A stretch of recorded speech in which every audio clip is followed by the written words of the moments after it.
day, students. It's class time. Watch lessons in real time on Television Jamaica's YouTube channel or on One Spot Media. We also are live on gojamaica.com.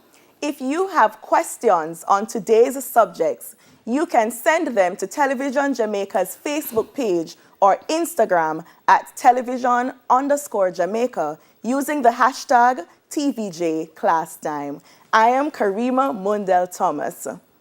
And I am Latoya Shiraya. We will be guiding you through CSEC math. This week, we're going to be looking at constructing frequency tables. Let's get into it. Yes, I'm so excited. All right. Now, as we said, we're looking at constructing frequency tables, but we have a situation here, Latoya, where Mark and John are having a disagreement about types of data, the different types of data. Right. And you and I are being asked to help Mark and John. But like mobile data? No, girl. We're talking about statistics. Stay on course, right. girl. Stay on course. Right, so we're talking about right. statistics. Yeah. So we're looking at data that is collected from weather observation. Okay. You conduct a survey. You Right. issue some questionnaires. That Yeah, type man. of data. So All right. I'm going to ask you to just help us out here. Okay, so with data, when you collect data, it could either be qualitative or quantitative.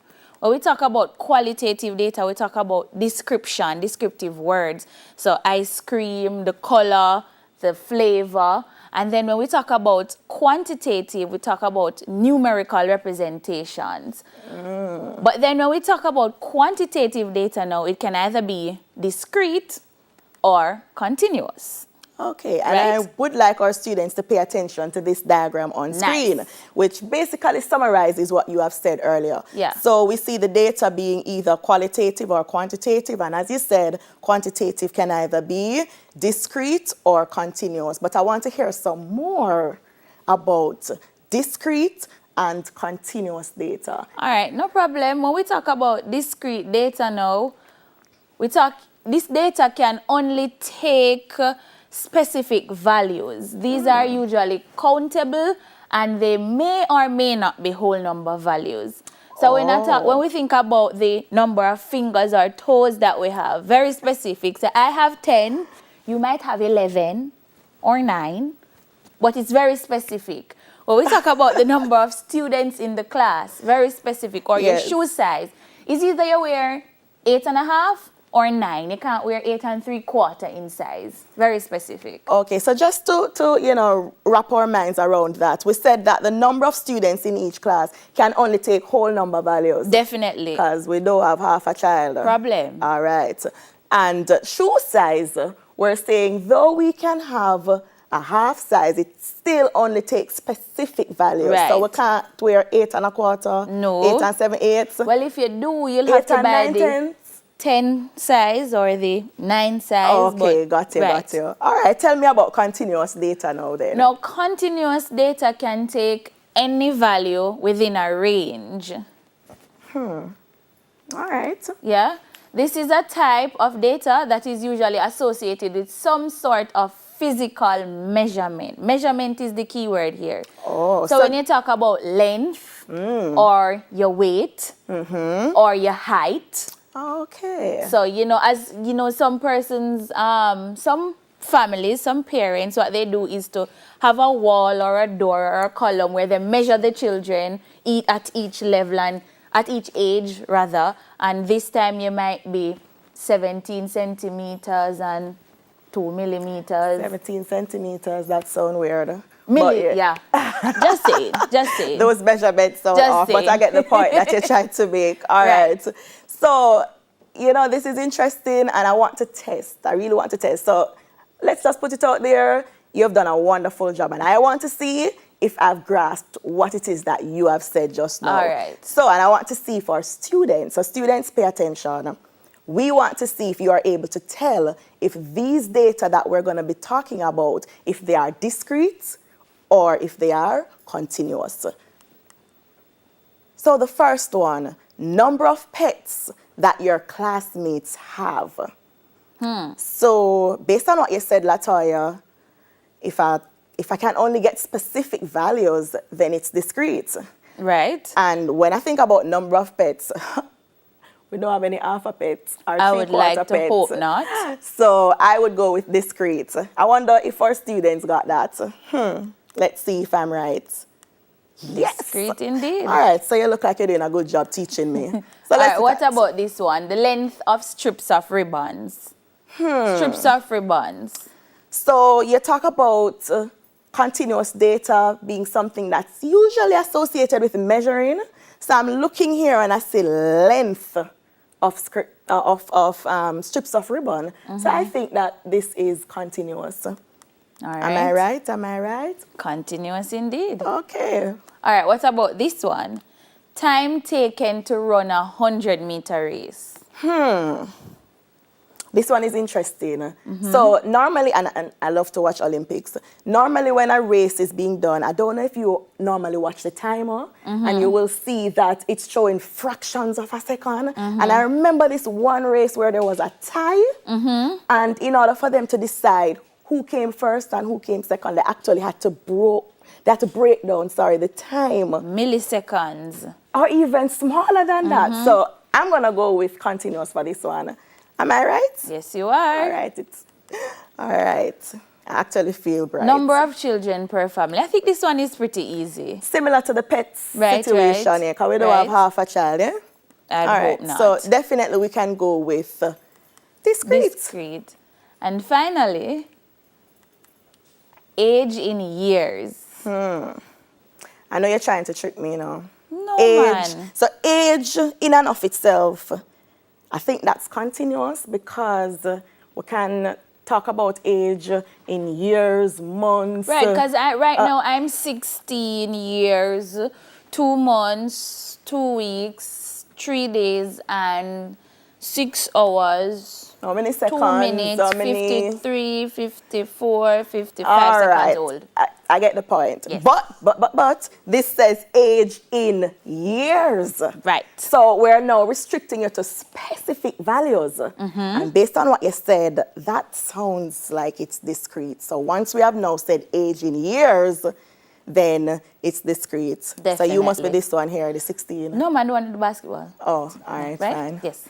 Discrete it is. So I think I've done a fairly good job, and I do hope that our students out there got this part correct.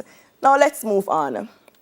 Now John is conducting a survey. He's a student council rep, yeah? Yeah. And he's conducting a survey in his class. He wants to know how the 20 students in his class rate the customer service at the school's canteen. Very important. And they are asked to rate on a scale of 1 to 5, where 5 is the highest rating. And you see, because you're such a good teacher, I can tell already that this is discrete because Gold they're star. not going to give me any 1.5, 1.3, 1. Not those ratings. It's either 1, 2, 3, 4, or 5. Now he asks each student to write their rating on a sheet of paper. He then collected them and wrote them down on one sheet. Right. All right. And these are the ratings that he got.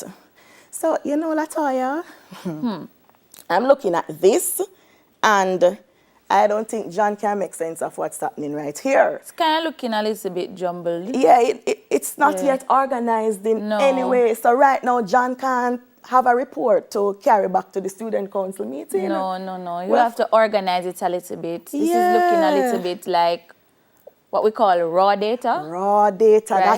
That's the word, raw data. So this is data that has not been organized or sorted in any form. Right. So John needs to do some sorting, no? Right. Yeah. So let's help him. He can sort using frequency tables, yes? Now, a frequency table tells the number of times an event, category, or group occurs. In other words, how often this event took place. And don't be fooled by the word event. Right. Whatever it is that you're observing, we refer to it as an event. So if you were looking at height, weight, number of students, whatever, rating, we consider that to be an event. So your frequency table, if you look on screen, should look something like this, where we have the event category or group on one side, and the number of times that each occurs will be written on the other side. And we can refer to that, Latoya, as the frequency table. Beautiful. Now, the frequency table can be useful for describing the number of occurrences of a particular type of data within a set type. So right now, John can't tell how many students gave the canteen a rating of 3. Right. Data is too jumbled as it is, but in the frequency table format, he will be able to do that. Also, the frequency table can help us to identify any trends that there may be, and, you know, to compare data between data sets that are of the same type. So he can make comparison. Which rating got the most?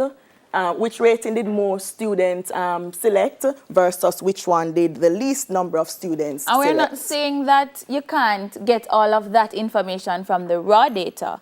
We're just saying that using the frequency table makes it easier. Right. You don't have to spend the time counting up every time, but you can just look at your frequency table and just pick up the information quickly. Very important. So we're saying it's difficult but not impossible to do it when it's raw. Right. Excellent point. I'm glad you pointed that out. So let's help John with his frequency table, shall we?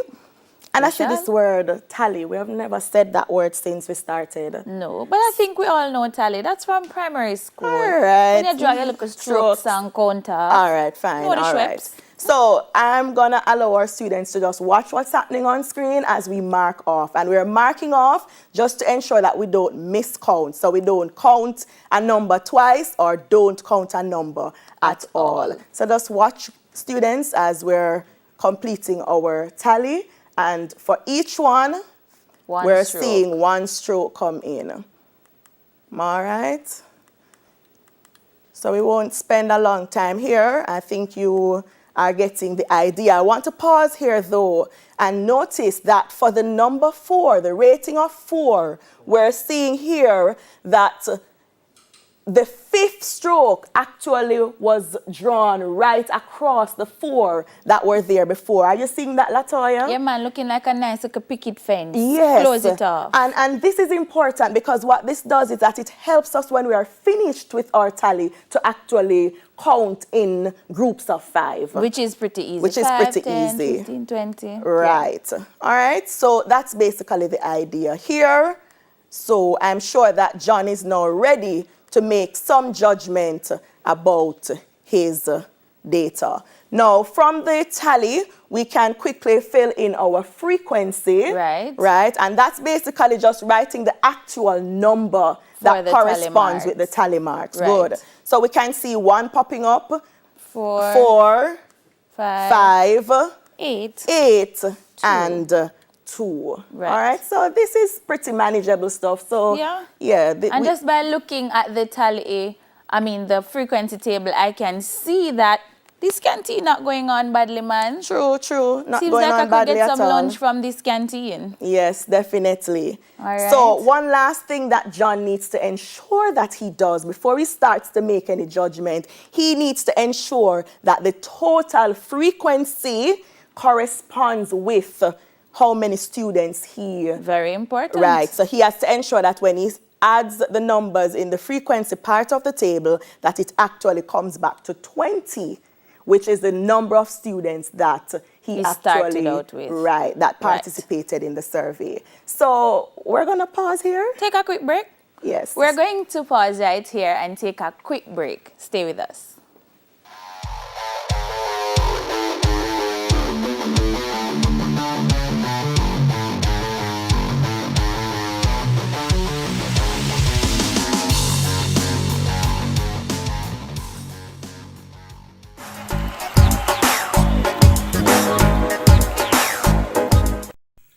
Hi there, I'm Simon Preston from TVJ. Thank you very much for watching our YouTube channel. To see our latest videos and also to see live events, click here. To see our full videos on onespotmedia.com, click here.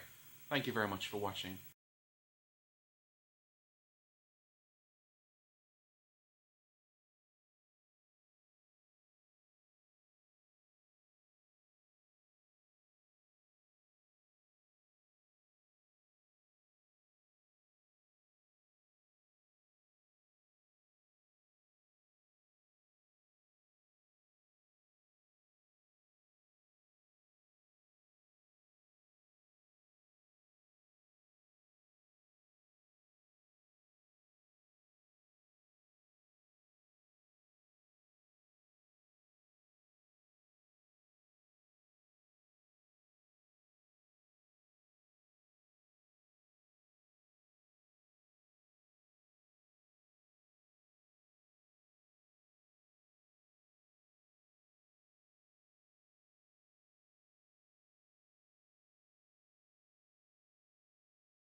back.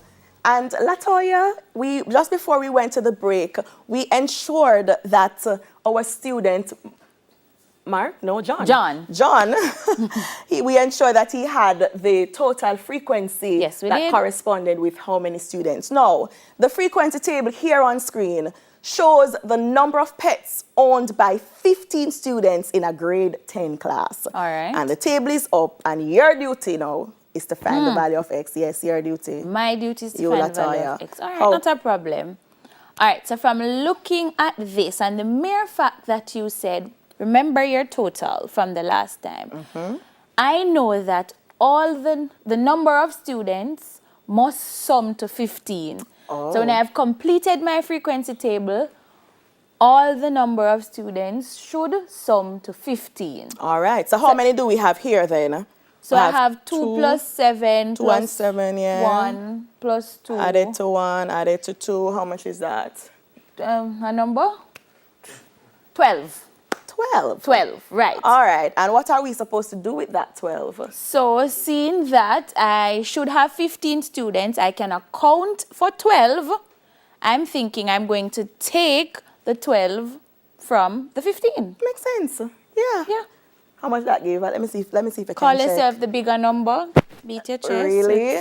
Okay, so 15 subtract 12 gives 3. 3 right indeed. along. So we know that the value of X is 3. Now let's look at this other activity.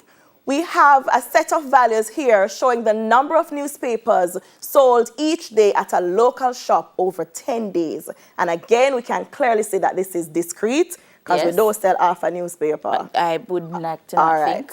So I'm looking at this, though, Latoya, on a serious note, and I'm seeing the least number of newspapers being sold is 18. Right. And the greatest number is 25. Right. But I'm wondering, with the least sale being 18, is there a need to represent on my frequency table numbers that are, or sales that are less than 18? Well, seeing that we didn't sell 17, 1, 2, 4, 15. All from 1 to 17 being sold would be 0. I don't think so. Yeah, I don't think so. We already know either. that. We could just start at 18. All right, so let's look at what this frequency table would look like.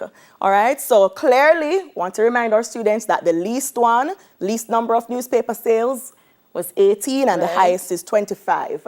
And so we are accounting for every value that is in between 18 and 25. Right. All right, just want to put that out there. So ensure that you account for every value from your least to the greatest. Now, activity 4. Max has a garden. Max don't like my boy. I was about to say that, but you took it man. from me. So Farmer Max has a Schreier garden. here. He measures the heights of all the plants in his garden.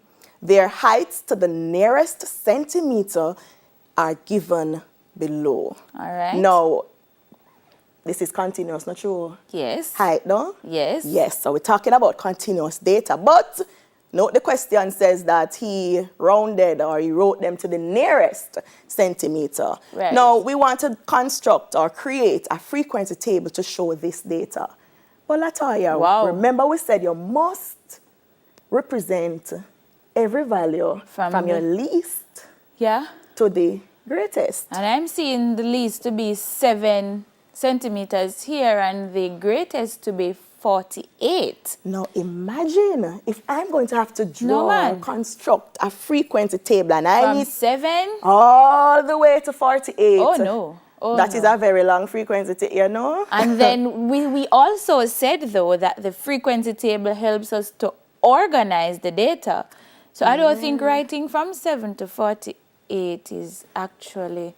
So I think... I have the solution. Don't say another word. I have the solution. I have the solution. I have the solution. I think we need to group this data. Definitely. Yes, so in order for us to capture all of those values, we need to just group the data. Group them up, cluster them up. Yes. Yes, ma'am. But you know, before we get to that though, there are some things about grouped data that we have to explore with our students before we construct Max's frequency table. I think that makes sense. Yeah, let's talk about a few things. So, class intervals. Interval from right here so to right there. So that giving me that's what intervals seem like to me. All right. So the class intervals are the subsets into which the data is grouped. Yeah. All right. And we have to be careful, Latoya, because we have to ensure that how we do our class intervals, an observation should fall in only one class. So we can't have an observation falling in more than one of these groups. And we talk about observation. Is another word for event or the values. All right. The grades, whatever is, you know, the data is about. So talk to us about these intervals here, Latoya. All right, so for me, I like rounded numbers, and I realized that the smallest number was 7. Yes. So I said, okay, let me do an interval from 1 to 10 and then 11 to 20. And notice I start at 11 because you said that each event, observation, data, value must only be in one class. So if I end my first class at 10, then I can't start my second class at 10 because then now you will have one event possibly falling in more than one class. Got you. So I'm starting at the next number. Which is 11. Right, and I'm sure you can see a pattern here. Yes, we can. A pattern. We can. Right? So how many class intervals do we have here? 5. 5. All right. Class intervals. So these are the intervals that Max will be using for his observations when he measures the heights of his plants. All right. So let's take a look at class limits. You know, when I hear the word limit, I'm not thinking of limit. I'm not thinking about my credit card limit that I need not pass. Right. So the limit is the least and the greatest. Okay. I'm going to so I spend $0 too. I will not say, and I will not pass that limit. Okay, well, when I think of limit, I think of when I was younger, you know, and your parents said to you, say, all right, this is your gate, and you can't go beyond down there, so down the road, so they set a limit there. Okay. Or beyond that point up the road, so they set a limit there. Okay. So that's what comes to my mind. All right. So let's see what we have here. Now the class limits may be defined as the minimum value, or in other words, the lower limit, and the maximum value or upper limit that the class interval may contain. All right. So with that definition, can we identify the lower and upper limit of each of these class intervals? I wonder if the viewers at home can. Students, can you? I hope so. Let's see. So I'm looking at this class interval, 1 to 10. And this looks to me like 1 is the lower limit. Lower the and least. 10 is the upper limit. Right. Yeah, so I think this is fairly easy. So we can watch our limits coming in. So for each class interval, the starting value is our lower limit, and the value that ends the class interval is our upper limit. And I do believe our students are catching on to this part, too. Don't you? Easy, man. Easy peasy. Yes, I think so too. All right, so let's talk about Max again. So Max is measuring the height of his plants. And though he recorded to the nearest centimeter, he recorded the heights to the nearest centimeter, what would happen if he had a plant with a height of 20.6 centimeter? Which class interval would that fall in, Latoya? All right. So this one takes a little bit of reasoning for me now. So 20.6, it can either be in the 11 to 20 group because it's 20, or the 21 to 30 group. Yeah, sure. But it's 20.6. That's what I'm saying now. 20.6, if I was supposed to represent it on a number line, would be closer to 21. Oh. Right. You had me panicking there for a No, moment. man, I was just saying that it could either be one of the two. So it's in between 20 and 21. That's what I'm saying. Okay, right. all right, fine. So I would put it in the 21 to 30 class because it's closer to 21. All right, so it's in between 20 and 21, but it's closer to 21, so it falls in that class. Yes. All right. So you kind of wrapped up a little because it looked like you saw this question coming. Oh. Where would the height of 20.3 fall? All right, same thing. It's in between 20 and 21. But if I were to represent it on a number line again, I would see 20.3 being closer to 20. So I'd put it in the 11 to 20 class. Interesting. So I'm looking here and we got two values. Both between 20 and 21, yeah. but they fall in two different classes. They did. That sounds to me like we have a boundary. Yes. We have a boundary line, not true? Yes, we have ma'am. a boundary. Just like when your mother tell you don't pass your limit, but you know you can go look good toops right here, so. That Yeah, sounds like man. you are an unruly child. I will not condone that. But class boundaries, nonetheless, let's talk about them. So I'm looking here, and I want to zoom in on the monitor here. I'm looking at this class interval 1 to 10, yes? And the next class interval is 11 to 20. So I'm noticing that there is, we can call it a gap for now, Right. between 10 and 11. Right, and that gap would represent a lot of values that we are not representing now, like a 10.1, 10.2, 10.3, and so on. Right, so we have several values in between. Now, I am thinking that the halfway mark between those two values, so we're talking about 10 and we're talking about 11. Right. What's halfway between 10 and 11?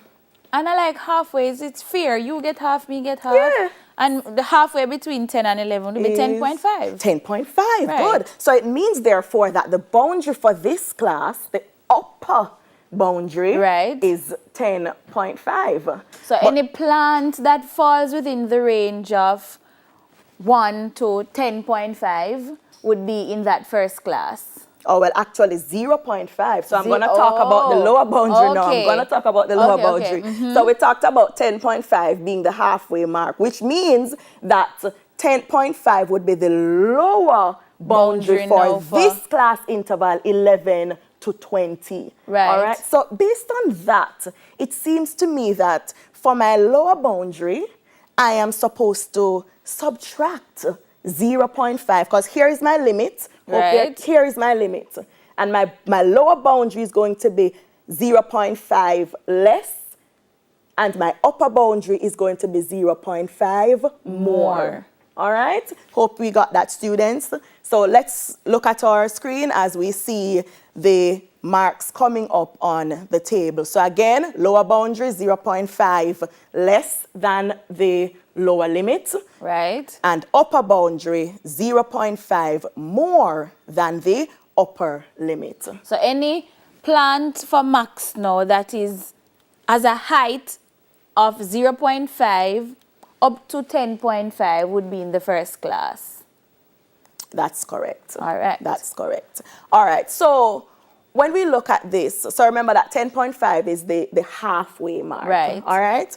Now, as we look at this, I want to make an important observation here because I'm noticing that the upper boundary for this class interval is the lower boundary for the next. And I see the same thing happening. Upper boundary for this second class interval is the lower boundary for the next. Sound to me like this is giving me that kind of continuous effect, not true? So it's like I meet Here you is here and hand you the button and you continue on with where you're going. I see. I like that I feel analogy. like a 4x1 race kind of vibe. I like you know? that analogy. But class boundaries are useful, we said earlier, for continuous data. And we can Right. see that coming out because we're Right. talking about So like, halfway mark. Can give me a Yeah? histogram vibe? I don't know. Girl, you looked at you took a peek. I didn't. All right, so we're talking about histogram. It is useful for histogram, and I want our students to actually look at this histogram and notice that it is our boundaries that are being used for the histogram. So where the first interval ended at 10.5, the second one began at that very same point. And so we get these bars being joined together, and that's what a histogram is, a special bar graph that has our bars joined together. By their All right. boundaries. I feel brilliant today. Me too. All right, so let's I'm run sure to class students width. at home are feeling brilliant with us. All right, let's talk a little about class width. with. So it says here that it tells the size of the class interval, or in other words, how many values are in a class. How wide it is? So when I look How at the much? first one, 1 to 10, if I count on my fingers, 1, 2, 3, You want me to write them on the board for you? 5. You can write them for another activity in the meantime, but I'm counting on my finger first. So 1, 2, 3, 4, 5, 6, 7, 8, 9, 10. So 10 values are in this class. But Latoya, I really can't go count on my finger for everything. There must be an easier way to find the class width. And this is math. There's always an alternative. So let's see what the alternative is. Oh, looky here. 20 subtract 10 actually gives us 10. Let's look at the other one. 30 subtract 20 give us 10. And I'm seeing something here, Latoya, because 11 what if minus 1 is also 10. Oh my goodness. 21 minus subtract 11 is also 10. Right. So I'm seeing here that if I want to find the class width, I can use my upper limit. So I subtract upper limit 1 from upper limit 2, or I can use the lower limit. And we could also use the boundaries too. Right. So let's just do one. So the boundary here would have been 10.5. I hope they're seeing my hand. Right, that 10.5, and the upper boundary here would have been 20.5. Yes. 20.5 subtract 10.5 is 10. Oh Lord, this is so interesting. So students, you have so many options available to you. All right, so ensure that you get a shot of this. We would have discussed it. So we can use upper or lower limit 2, subtract upper or lower limit 1. And of course, we can also use the boundaries. And I want to point out that the 2 and the 1 doesn't necessarily mean the first and second rows, but it would have been the 2 representing the class interval that would have come after. So if we're at, say, class interval 21 to 30, that would be our 1 in this case, and 31 to 40 would have been our 2 in this case. Okay, right. Very good observation. So let's talk about class midpoint. Midpoint. And I'm stressing the word midpoint. Yes. What comes to your mind, though? You know what?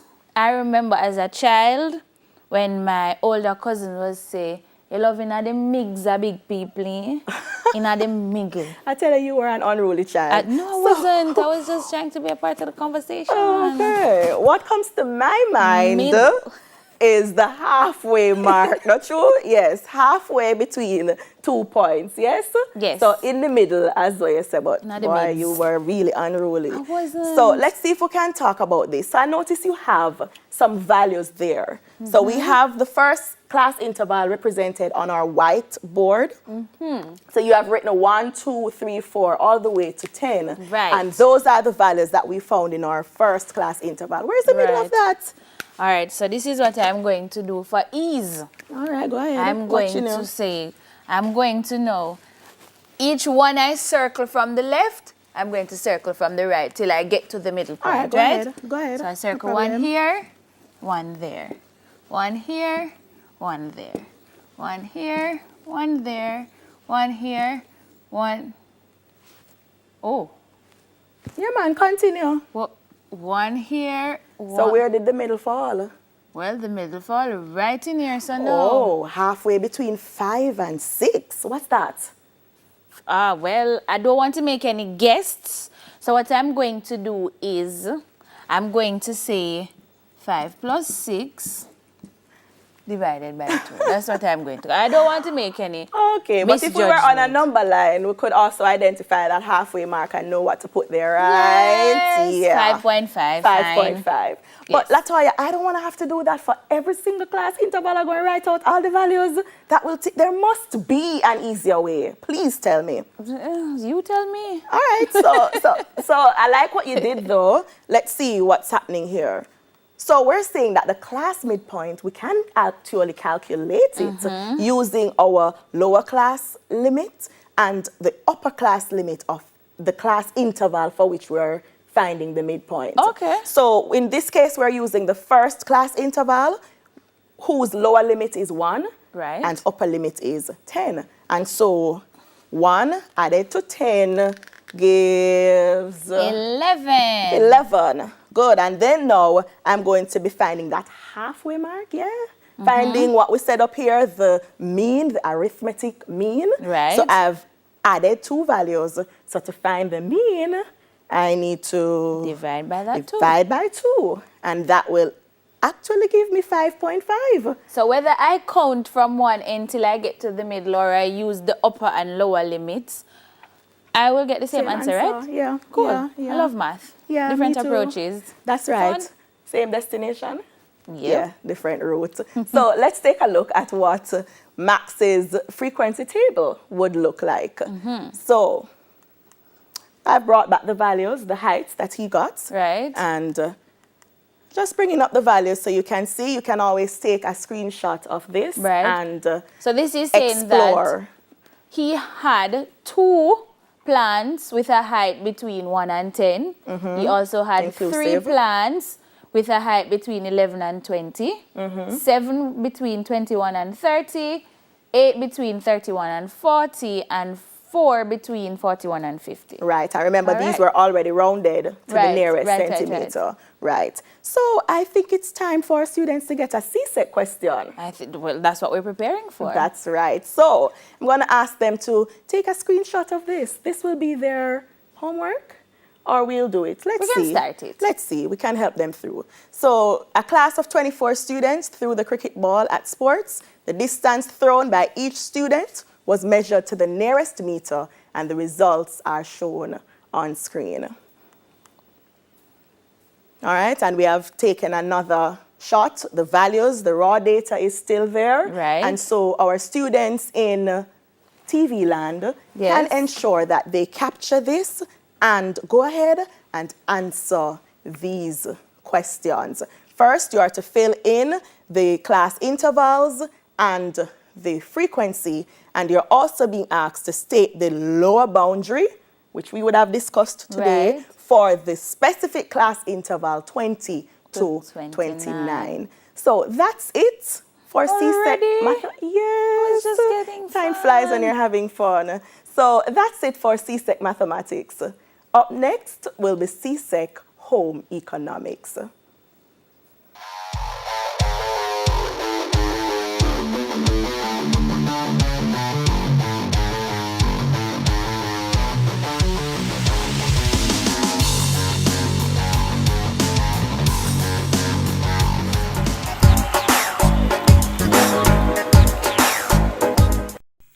Hi there, I'm Simon Preston from TVJ. Thank you very much for watching our YouTube channel. To see our latest videos and also to see live events, click here. To see our full videos on onespotmedia.com, click here. Thank you very much for watching.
It's here. Interactive classes for all ages on the School Time channel on onespotmedia.com.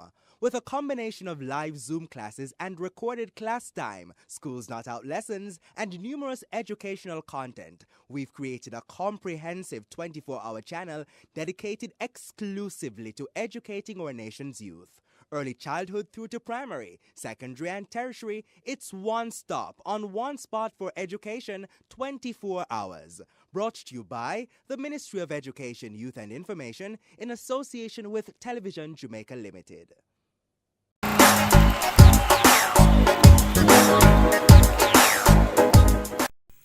Hi there, I'm Simon Preston from TVJ. Thank you very much for watching our YouTube channel. To see our latest videos and also to see live events, click here. To see our full videos on onespotmedia.com, click here. Thank you very much for watching.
Good day, students. Welcome to class time. I am Lydia Dunn, your home economics teacher for this session. Today we're going to be looking at methods of cooking. So let's begin. In today's lesson, we're going to be looking at the different methods of cooking and the advantages and disadvantages of each method.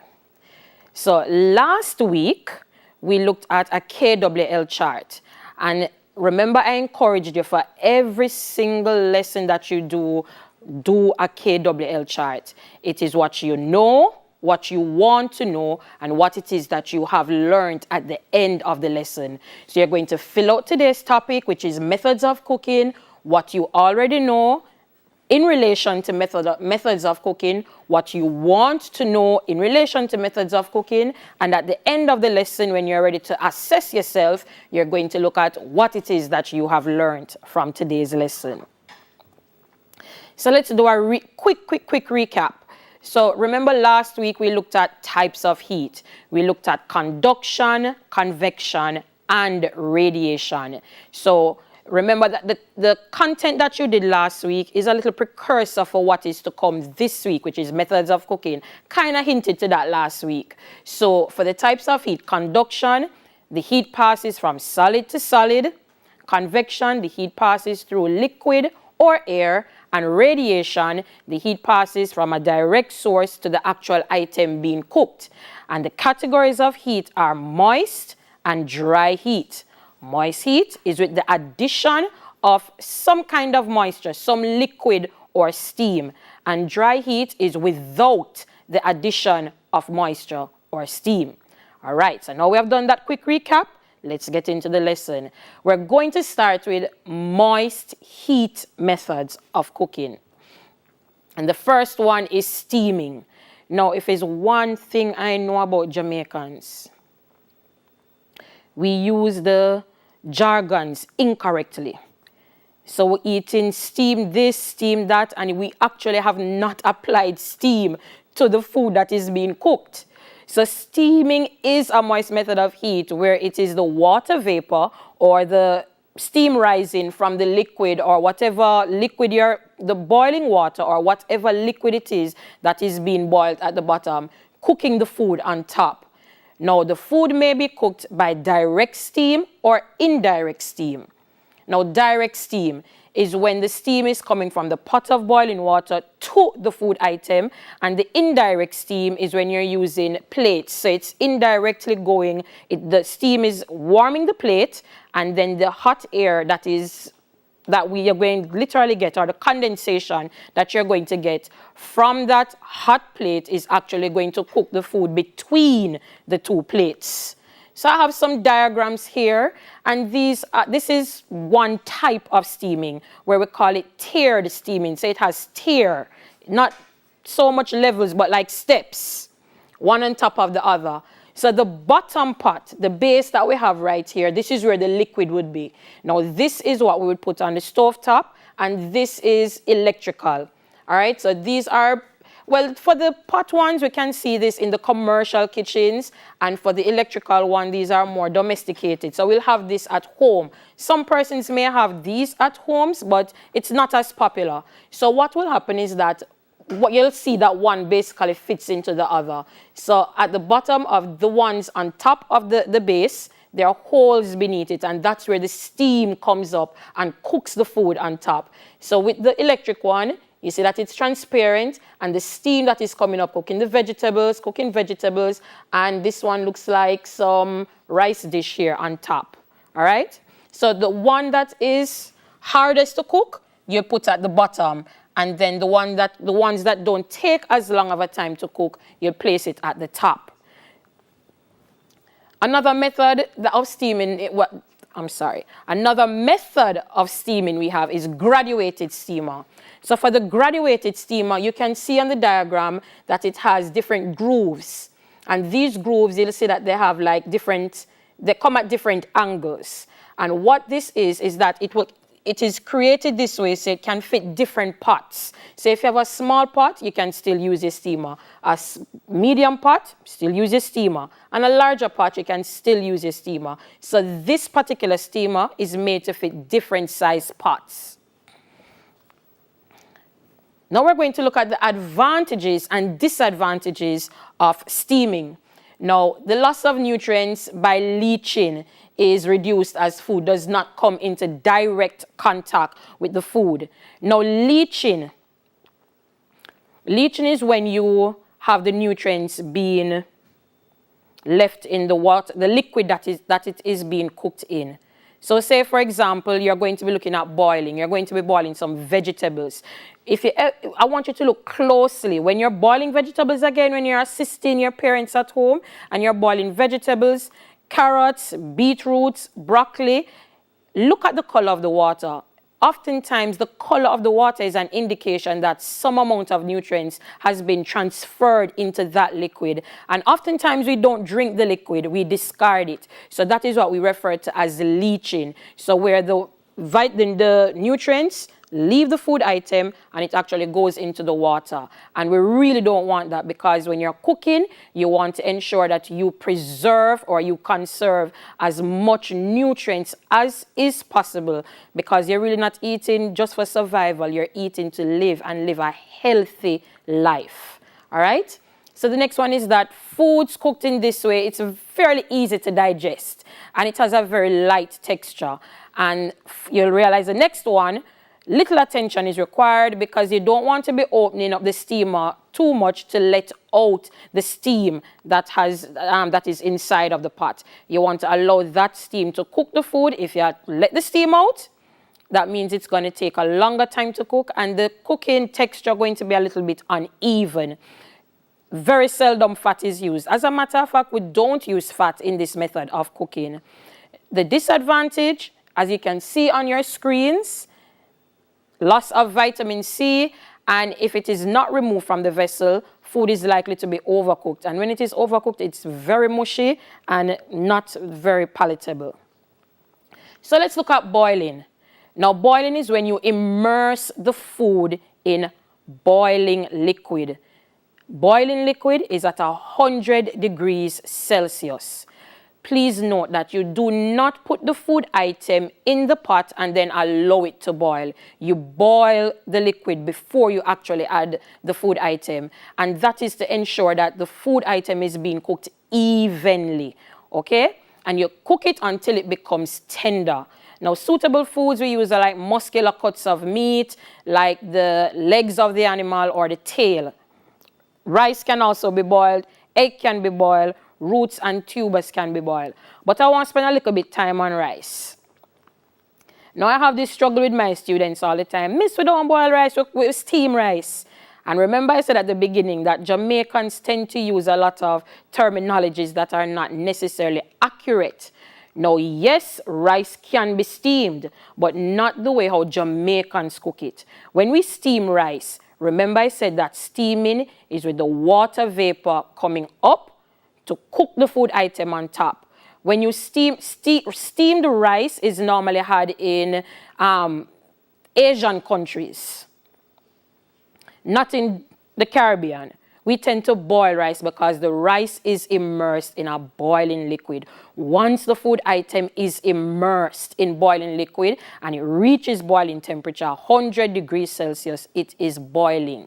Because the rice, what happens is that the rice, which is starch, it just absorbs that liquid until it is tender and nice and shelly for consumption. Advantages of boiling. Now, the heat is transferred by convection and it is very rapid and efficient. The food is very unlikely to be burnt unless you're not paying attention to your pot and you leave it there for this long period of time and the water just completely dry out. Then you know it is very much likely to be burnt.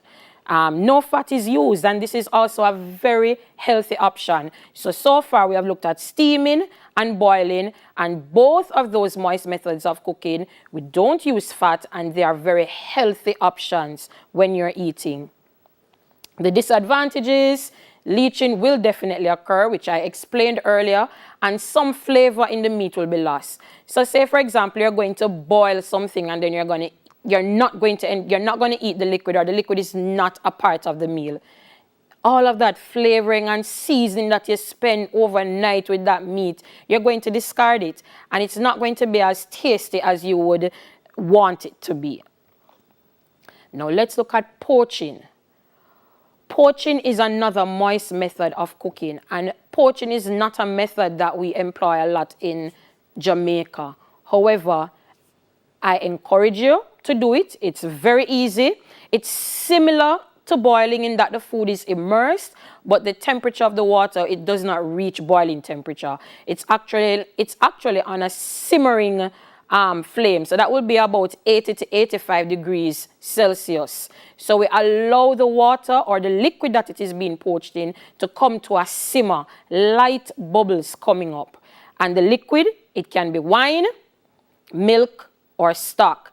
I've actually seen some persons use oil, and but I'm not going to look at that today. But just in case if you see it, it is possible to poach in oil, but I'm not going to address that one today. And so suitable foods, we normally use food items that don't have a lot of connective tissues. So it's quick and easy to cook. And such food items include chicken breast, fish, and eggs. And on this diagram, you'll see here, you see the poaching. This one is the pears. The one to my far left is poaching pears in a nice syrup, poaching egg in water, and this is chicken breast in stock. Advantages and disadvantages of poaching. No fat is used. It's a very healthy option. The food is delicate, it's light, it's really palatable, and it's a fairly quick method of cooking. Some persons, now our Caribbean people, we love tasty, well-seasoned food. I mean, if you were anything like my mother or grandparents, when you go to season food, they say rub it in, and they will enjoy highly seasoned foods. But this, if we use or we are to employ poaching, it's not as seasoned as Caribbean people or Jamaicans like their food items to be. So we may consider it a little bit bland and unattractive. Stewing.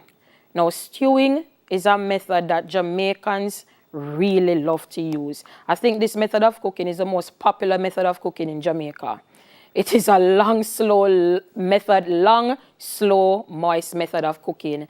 And the reason why Jamaicans employ this method so much, because we just love gravy. This is the only method of cooking as it relates to the moist method where we serve it with the liquid that it is being cooked in. It is similar to boiling, but the food is cooked below boiling point. So it comes to a simmer, but a little bit higher than that of poaching. So it's right between poaching temperature and boiling temperature. And suitable foods that we use are tough cuts of meat, the stewing hens, and fruits. And on the screen, you will see fruits that is being stewed to my far left, and a nice hearty stew to the right. Now, one thing with stewing, if you were to use stewing or if you use stewing, it is almost a way that you can have a one-pot meal, meaning starch can be stewed with the meat and vegetables can be stewed with the meat. But they're not all going to go in at the same time. So you'd start with the food item that takes the longest to cook, which very often tends to be the protein. Because remember we said we use tough cuts of meat. So once there's some tenderization to that protein, then you will assess it and then you add your starch and your vegetables thereafter. Now, advantages. It is very, very tender when you finish with stewing. It's moist, it's juicy, it's tender, and it's relatively economical to the use of fuel, meaning you don't need too many different pots on the stove. So if you start with the meat, then you add the root vegetables or the ground provision, and then you can add other kinds of vegetable, leafy vegetable or the fruit vegetable, whichever one you want to add to the pot. So all of this, it's relatively economical as you go.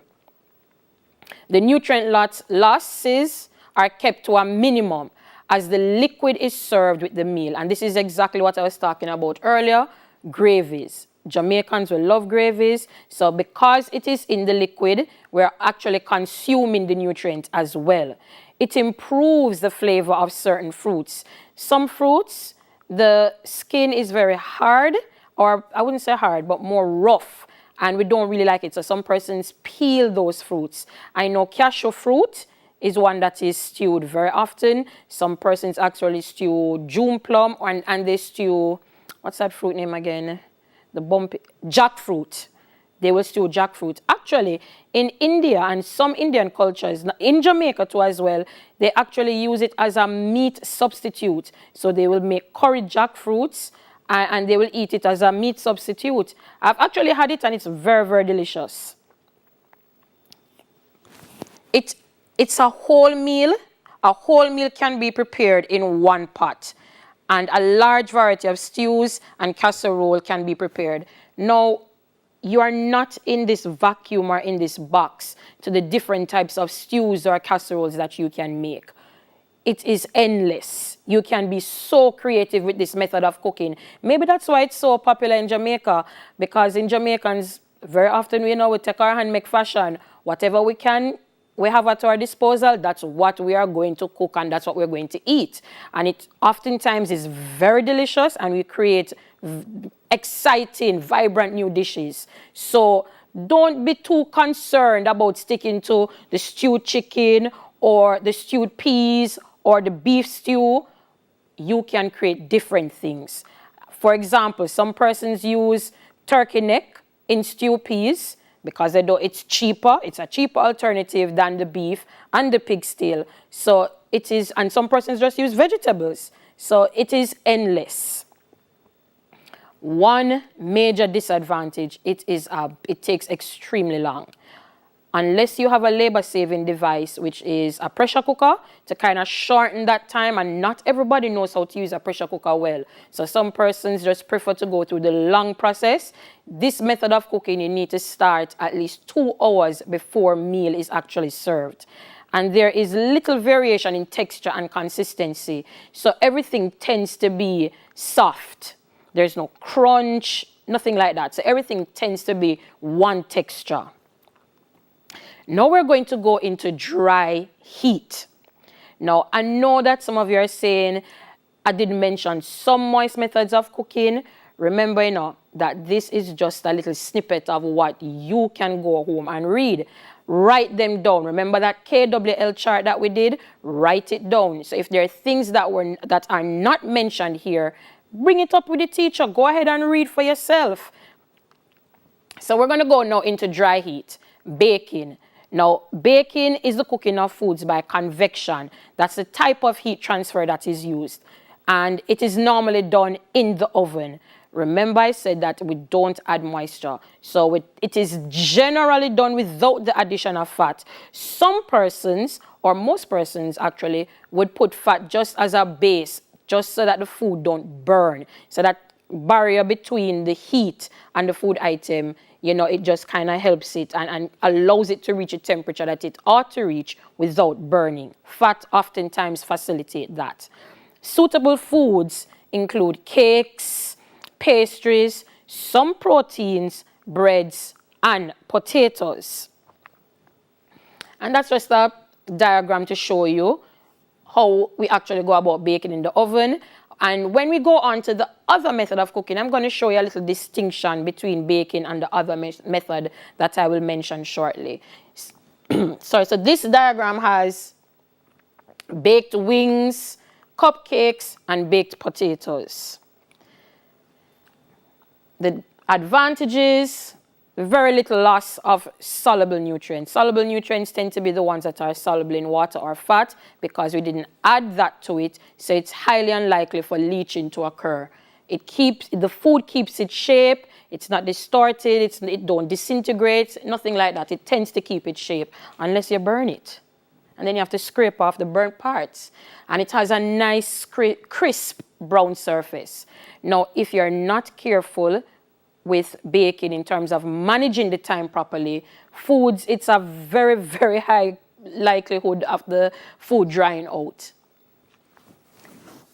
And also, if you So I would advise you, if you're going to use baking, say for example you want baked chicken for Sunday dinner, bake some potatoes with it. Or if you want stewed chicken, or even whatever the other protein is, if it's not being baked and you're going to use baked potatoes, I would encourage you to bake the protein as well, because it takes a lot of gas and electricity to just bake potatoes. And this is the method of cooking that I mentioned earlier, that I'm going to give you a little distinction. Now, roasting was traditionally carried out over an open fire, with the meat being rotated on a spit. And I'm going to show you a diagram what that is. So today, roasting now is generally done in the oven, or some places still do it on a spit, but it's more commercial. So you'd go to supermarkets and you'll see this. Suitable foods include meats and vegetables. So my diagrams that I have here, the one to my left where you see the whole pig, this is what was traditionally done for roasting.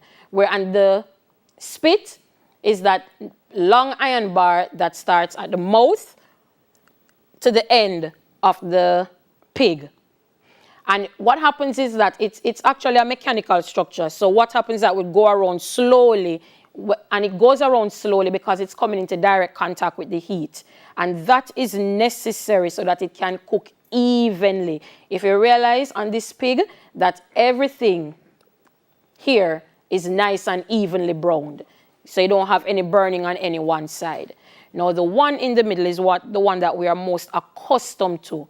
And this is also roasting, and they actually have the spit going right through it. If you go to Mega Mart, High-Low, any of these supermarkets that have a food court, you'll see this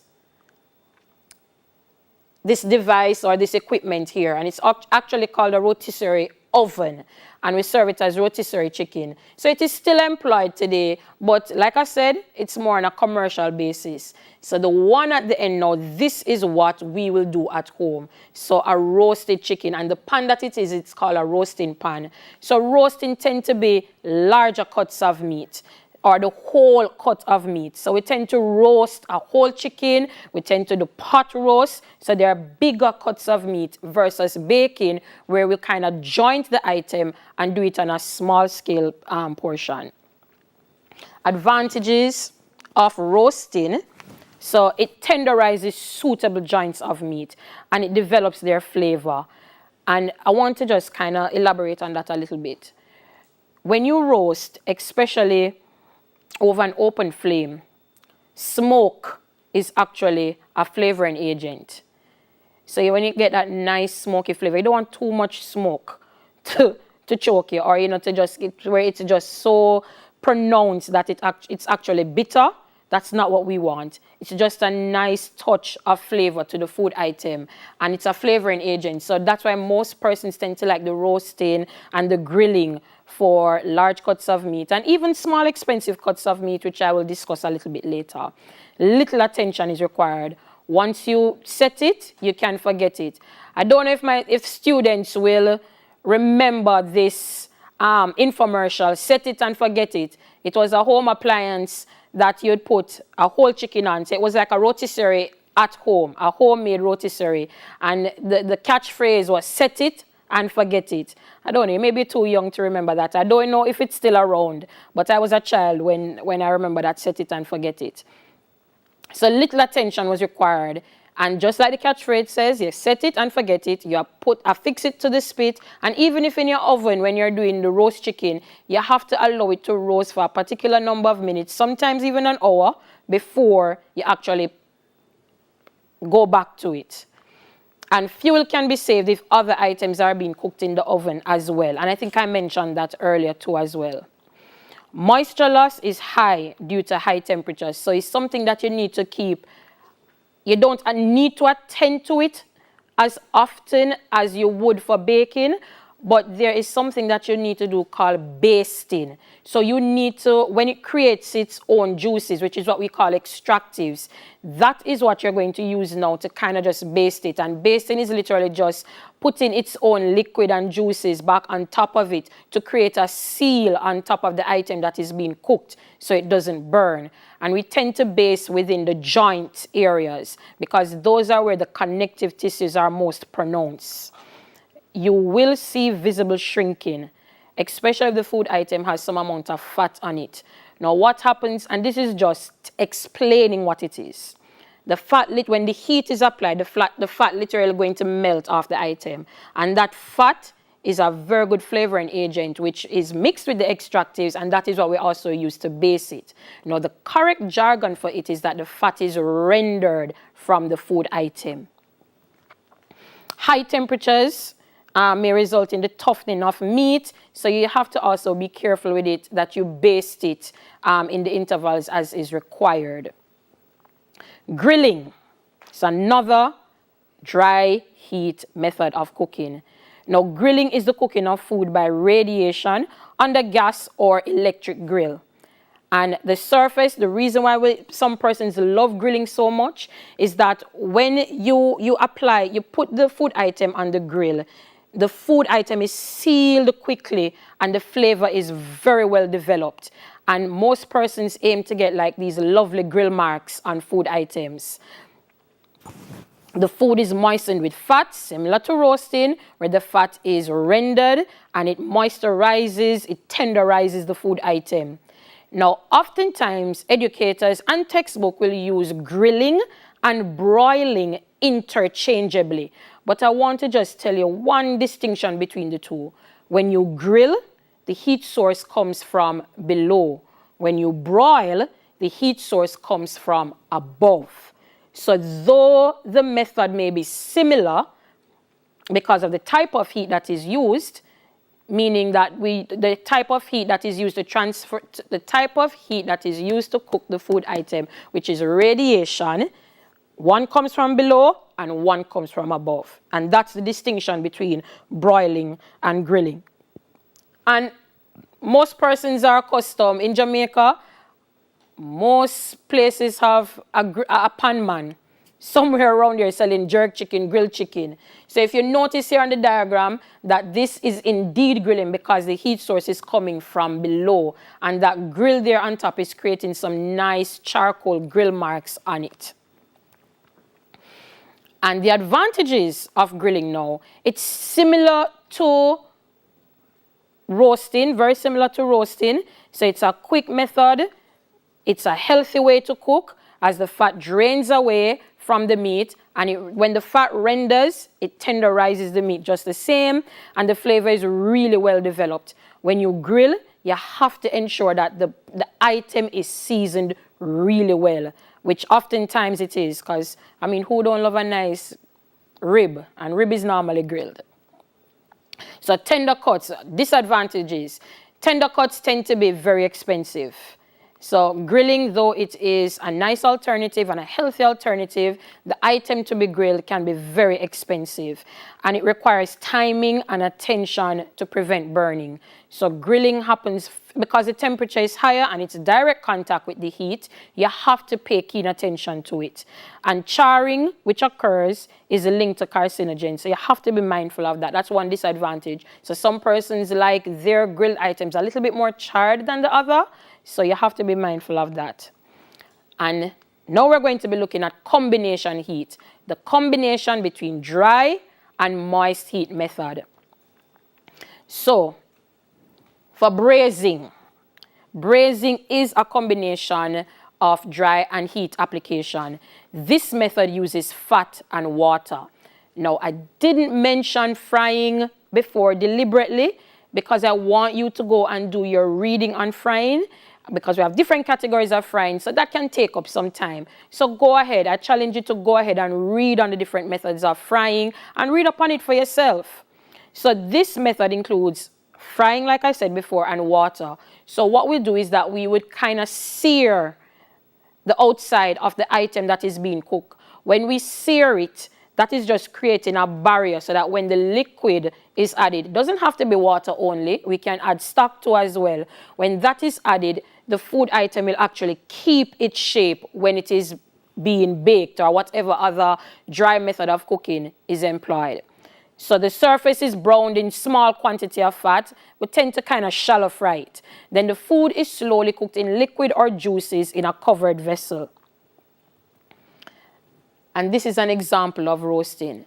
And most of us in Jamaica, we tend to braise food items during the Christmas time, like a nice pot roast beef. We braise it, so we kind of sear it, fry it nice on the stove top, and then we finish it in the oven. But that, I want to just make this a little bit clear too as well. The vessel that is being used tend oftentimes to be the same vessel that the food item is being fried in. So we tend to use like a nice cast iron pot, a fairly durable, heavy pot that can withstand the high temperatures of the oven. So let's look at the advantages and disadvantages of braising. Lots of flavor is added to the food, and similar to that of stewing, this method, the liquid is also consumed at the end with the protein. And the food retains its shape and has added texture. The texture comes from the searing on the outside, so it creates that little crunch, that hardness, while inside is nice, soft, and juicy. But it is a long method of cooking, and just the same, if you are to sear it for a little bit too long, then just like grilling, if charred too much, it can be linked to carcinogens. So, let's review. We started this lesson with a recapitulation exercise. We recapped what we did last week. We looked at the methods of cooking. We looked at the advantages and disadvantages of each method. Now I'm going to encourage you right now, fill out that KWL chart. What is it that you have learned from this lesson today? Even if it's content that you knew before and you did not put into that column what it is that you know already. Fill out what it is that you learned. Now we're going to look at this review question at the end to just kind of tie the whole lesson together. So the question reads, what methods of cooking are best for someone on a low-fat diet? And you're to give reason for your selection. Before we actually proceed to answer this question, you need to look at some key terms. What methods of cooking, low-fat diet, and give reasons. Every time you approach a question, please underline key terms. It kind of gives you a sense as to how you're going to approach answering your question. When they say what, you know you're listing, you're defining stuff that says lower order. All right, so this is basically recall. This is just recollection. And then now when it says give reasons, you're applying. So you now have application. So you're applying the definition now to what it is that you need to answer.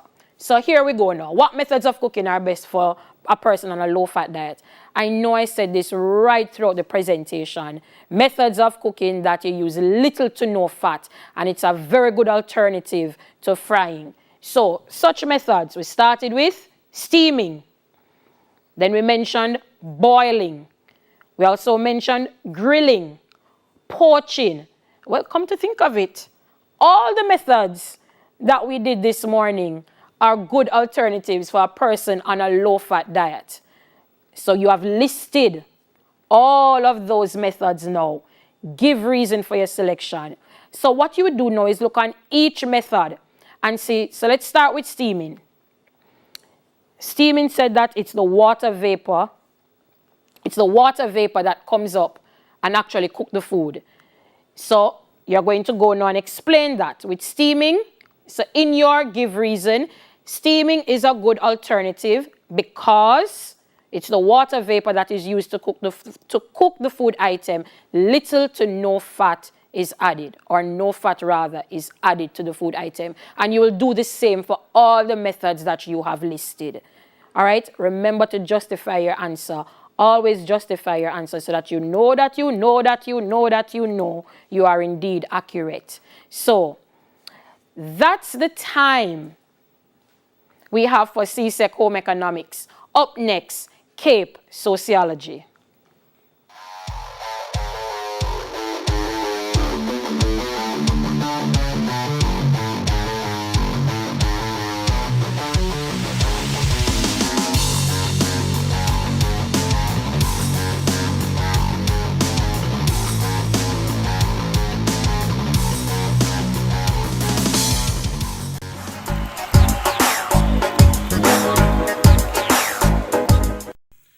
Hi there, I'm Simon Preston from TVJ. Thank you very much for watching our YouTube channel. To see our latest videos and also to see live events, click here. To see our full videos on onespotmedia.com, click here. Thank you very much for watching.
Welcome back to class time. It is now time for Cape Sociology. I am your teacher, Georgia Crawford Williams, and today's topic is culture. Yes? So, let's get into it. Now, you all know that as it relates to me, well, I don't see my screen moving, but that's fine. So I will sort it out in a moment or two. But you know that we have to do a recap. Once it is that you start a topic, once it is that you are going to run into a particular, once it is that you're going to a particular class, you have to ensure that you look at what you had done before. So in our previous classes, we looked at the perspectives, we looked at sociology and what sociology is, etc., etc. Now, key question. First thing, what is sociology? You cannot be a sociology student and you can't define sociology. So you have to ask yourself that. And if your response is not that sociology is a study of society and why it exists, then it means you don't know. Yes, and that's a problem. Good. So then we'll ask you how many perspectives exist. Yeah? Now I'm asking you questions that will come on your multiple choice exams. Now, when I ask you how many perspectives exist, many of you will be tempted to say 4, and that is incorrect. We don't have 4 perspectives. We have a myriad of perspectives, but we have 4 major perspectives. And the major perspectives are functionalism. We have the conflict perspective, and for that we looked at the Marxist theory. We have interactionism and feminism. So ensure when it is that I get here, it can't be that you're replacing knowledge. You must be building on. And so you must always try to recap, yeah? And so another key question, who is the key functionalist? That's one key question, man. And if you don't know Emile Durkheim, you have a problem. You have a problem. You understand? Because Durkheim is also called the father of sociology. Give me the name of a key interactionist. Think about it. Think about it, man. Don't just wait on the answer. Yeah?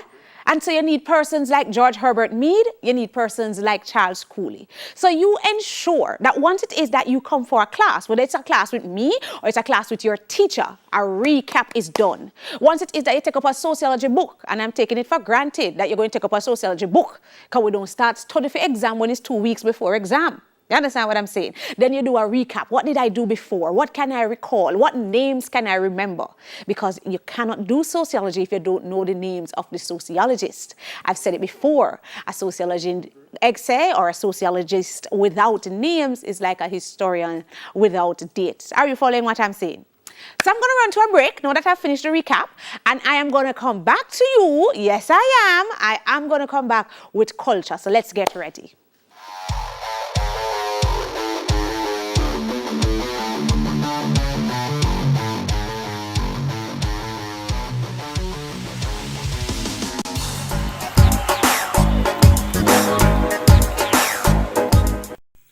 Hi there, I'm Simon Preston from TVJ. Thank you very much for watching our YouTube channel. To see our latest videos and also to see live events, click here. To see our full videos on onespotmedia.com, click here. Thank you very much for watching.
culture.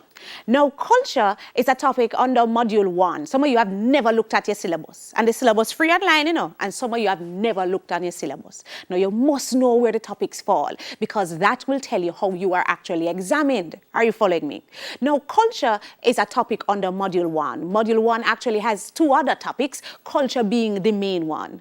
Culture is the most tested topic on your multiple choice exam because you know that your exam has 3 elements. There is a multiple choice component, there is your IA component, and then there is your big paper, we call it the essay component.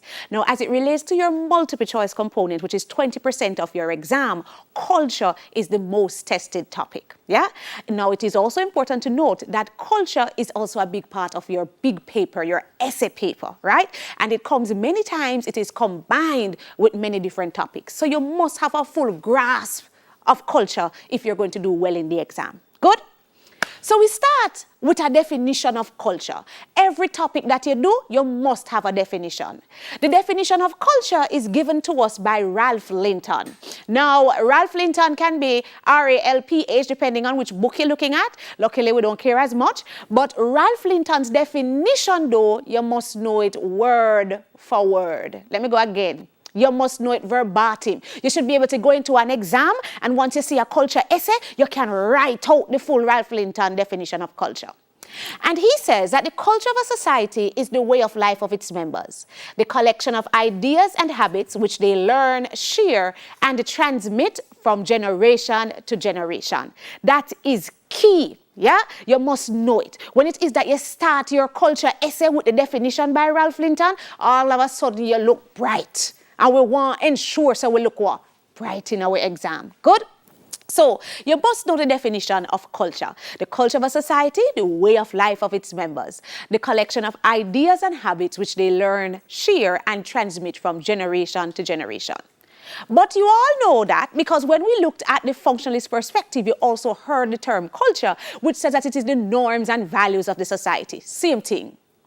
Now, there are 2 components of culture or categories of culture. There is material culture and there is non-material culture. Now, material culture is the physical aspects of culture, the tangible aspects of culture, the things that you can touch, yeah, and you can see. So, for instance, if we're looking at Jamaica, the material culture is a rice and peas on Sunday. That's the material culture. The material culture is the dandy shandy ball. At least in my era when we used to play dandy shandy. Yeah, that is the material culture. The football, because everybody still play football. The cricket bat. Yeah, in Trinidad, the steel pan. That is the material culture. Now, when you talk about non-material culture, it is the intangible aspects of culture, the abstract aspects that you can't see, but you know that they're there. So, for instance, we're talking about, the music, dancehall music. That's the material, the non-material culture, reggae music, non-material culture. The proverbs, non-material culture. The stories, non-material culture, right? So, if it is that you look at this example, when you look at this family, wonderful Jamaican family going to eat Sunday dinner, the food on the table is the example of the material culture.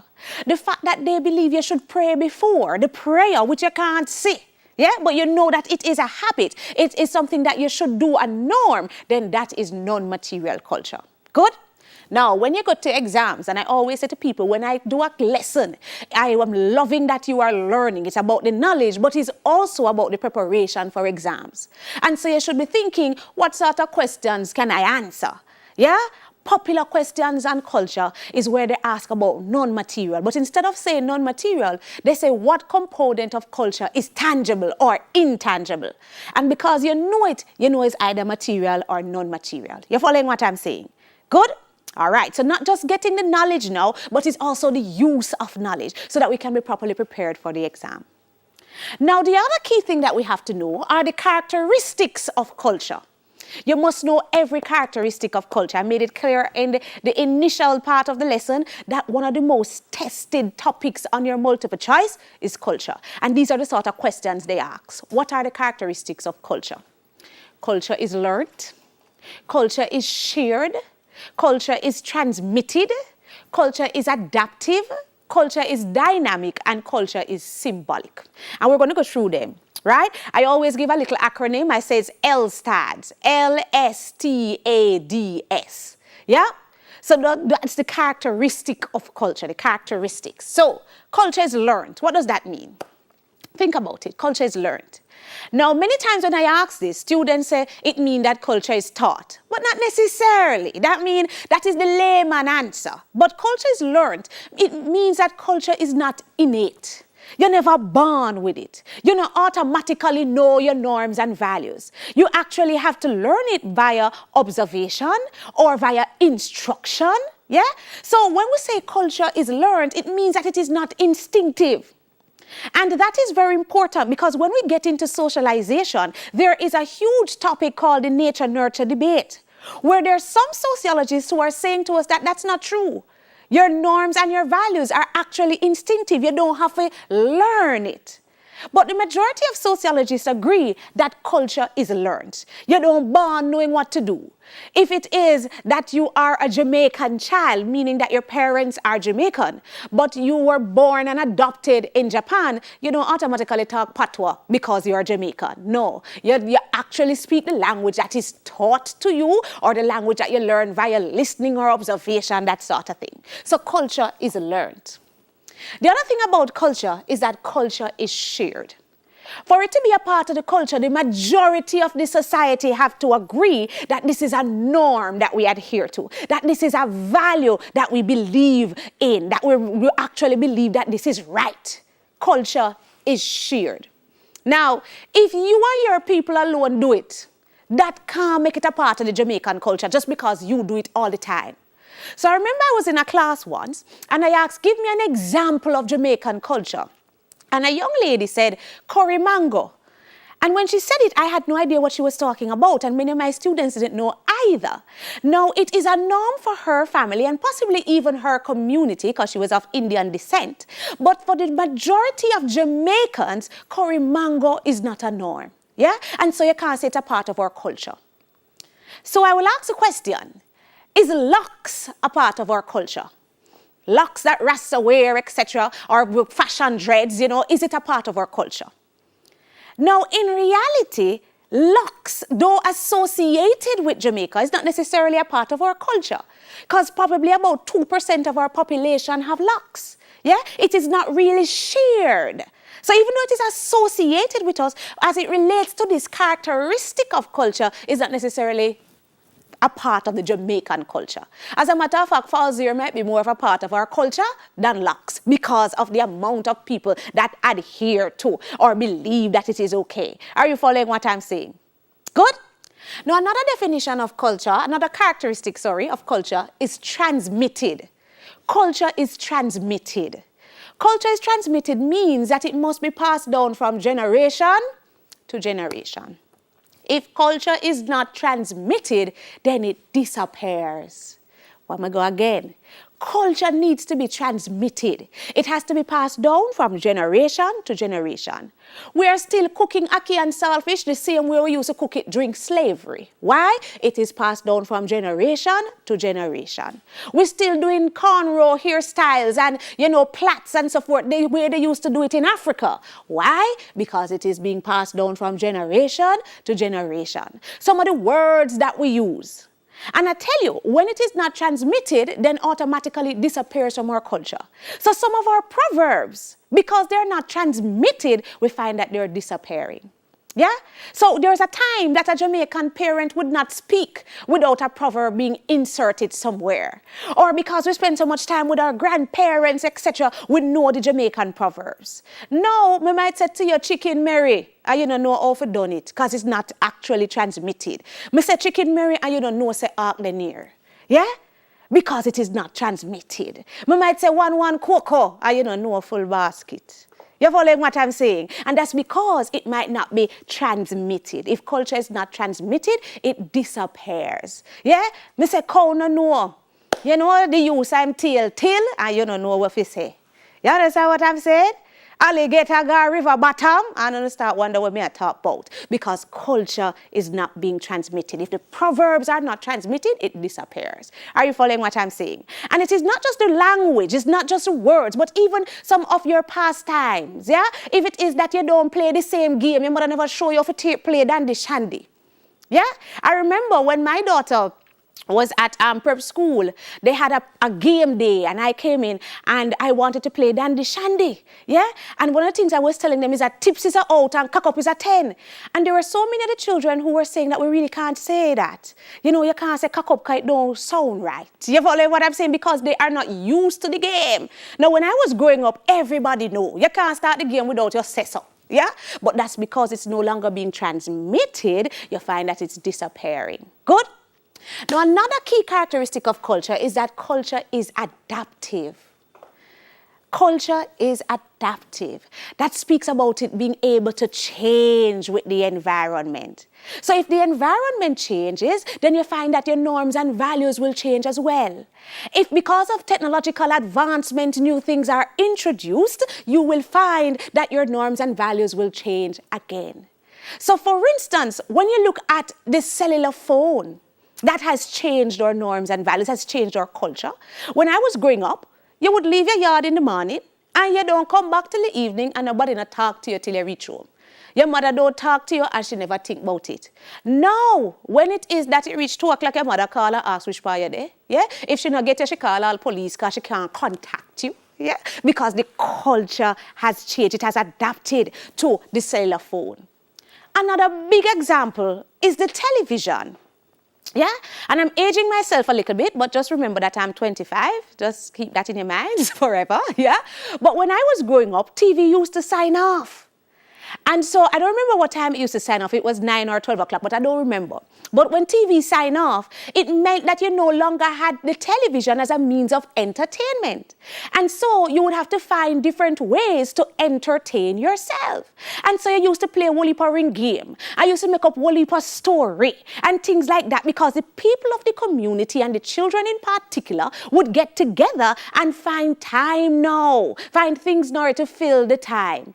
You don't do that anymore because you have a 24-hour television cycle, yeah? Or you have social media. And so the culture has adapted to that, and so you tell less story. When we were younger, the little one, they might tell a Nancy story, yeah?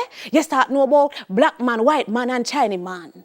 When you get little older, you turn teenager, you start get little outer order, you start talk about big boy, yeah?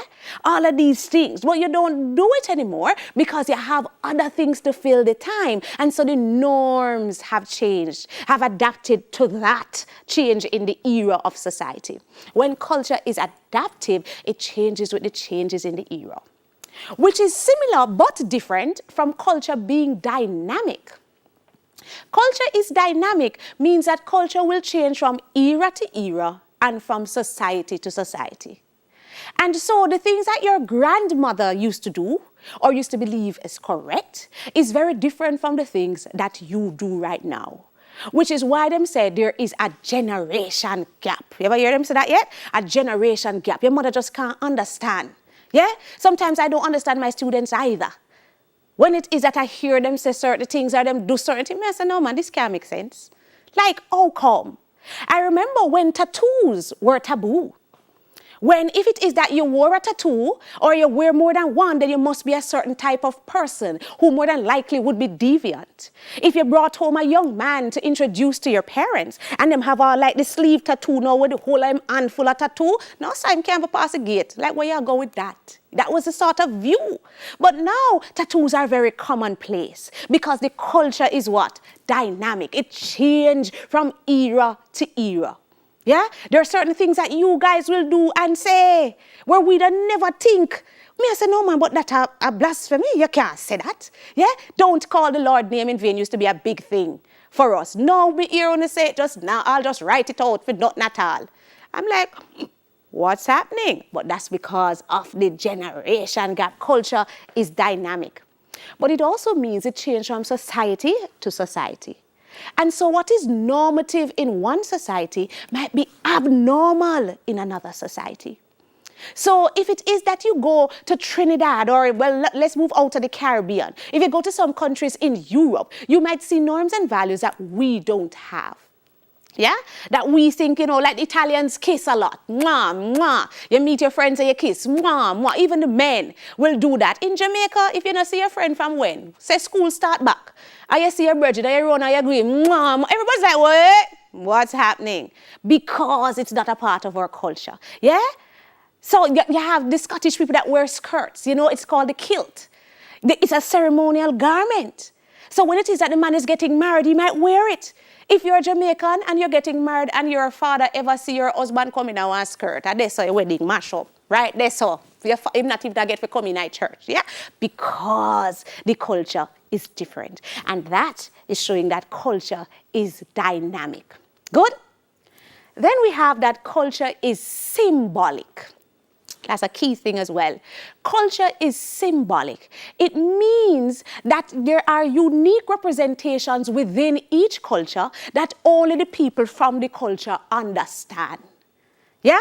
And when we talk about it, for instance, the language.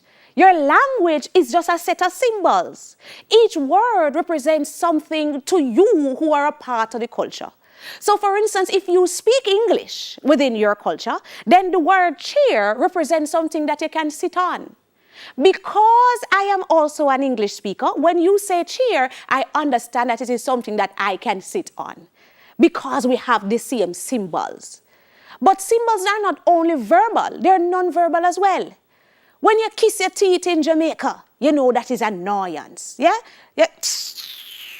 That is why if you kiss your teeth in the class, the teacher get vexed. Because you know that you are being disrespectful because you are showing that I am annoyed with you.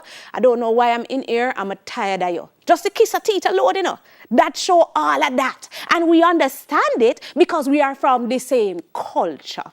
Yeah? So you find that within the culture, you have symbols that are unique to the culture.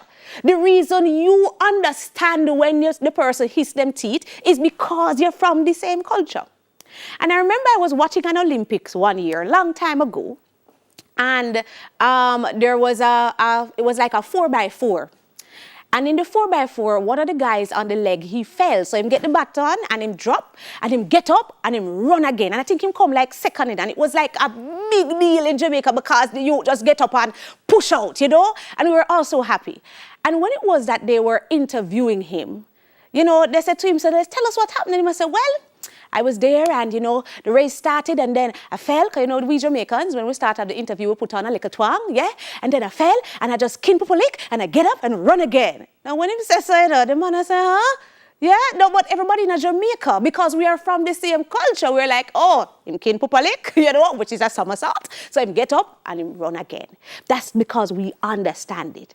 Other things as well, same Olympics example. I remember Melanie Walker. And she used to do 400-meter hurdles, I believe. And she had a superstar. Like, she win gold on top of gold. Every Olympics, every world championship, everything. She had like top.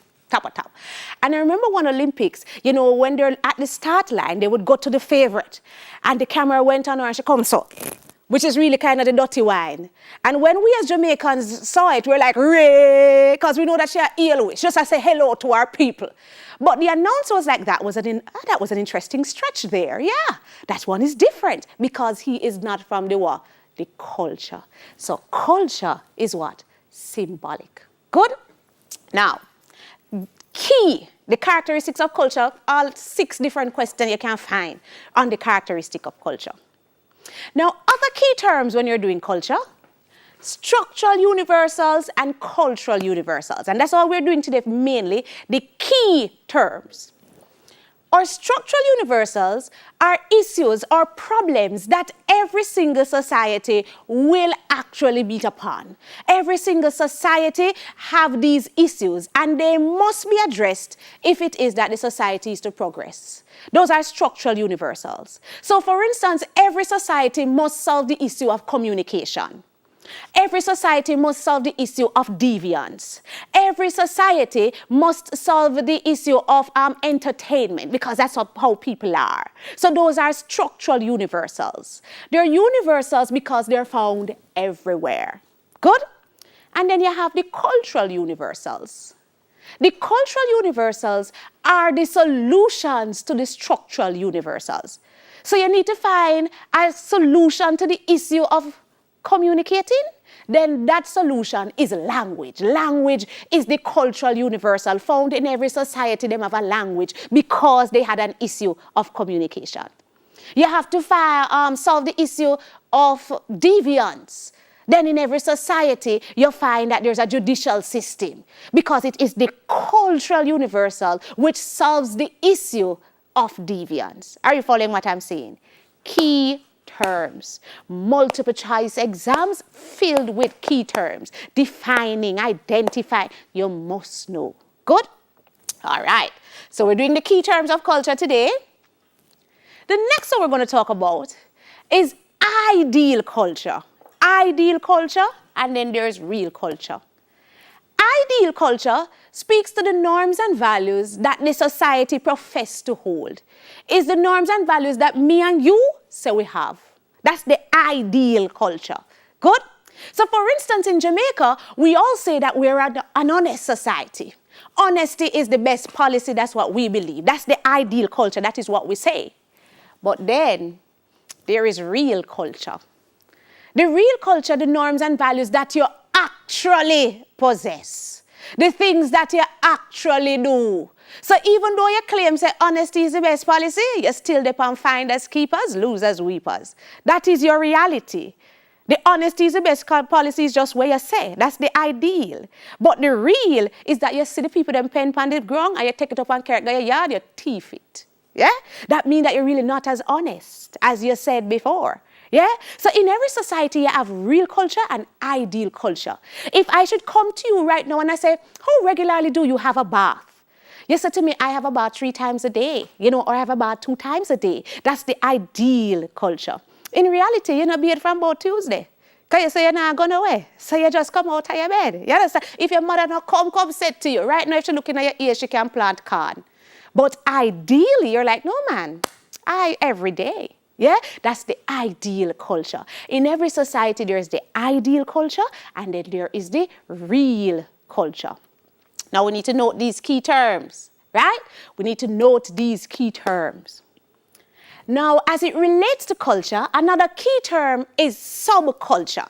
And I don't like when my slides have whole heap of information. But as it relates to sociology, when you have definitions, you must know who say what. So Farley gave us the definition of subculture, right? Write down his name. Write down his name because when you go in an exam now and you're going to write about subculture, you say according to Farley, and the examiner say, oh, the one I move so bright, ticky. You understand? So you could have given your own definition, but you don't get as much marks and you want to look bright. So write down Farley's name. But a subculture really is just a culture that exists within a mainstream culture. So every society have their mainstream culture, the norms and values that everybody share. But then within that mainstream culture, you might have a group of individuals that share the majority of the norms and values of the mainstream, but them have certain norms and values that are unique to them. Them have certain things where only them do. And so they're a part of the subculture. So if you look at the Jamaican society, the Adventist group is an example of a subculture. The Adventist group, them do the majority of things where other Jamaicans do. But them have certain norms and values that are unique to them. For instance, they worship on a Saturday where the majority of Jamaicans worship on a Sunday.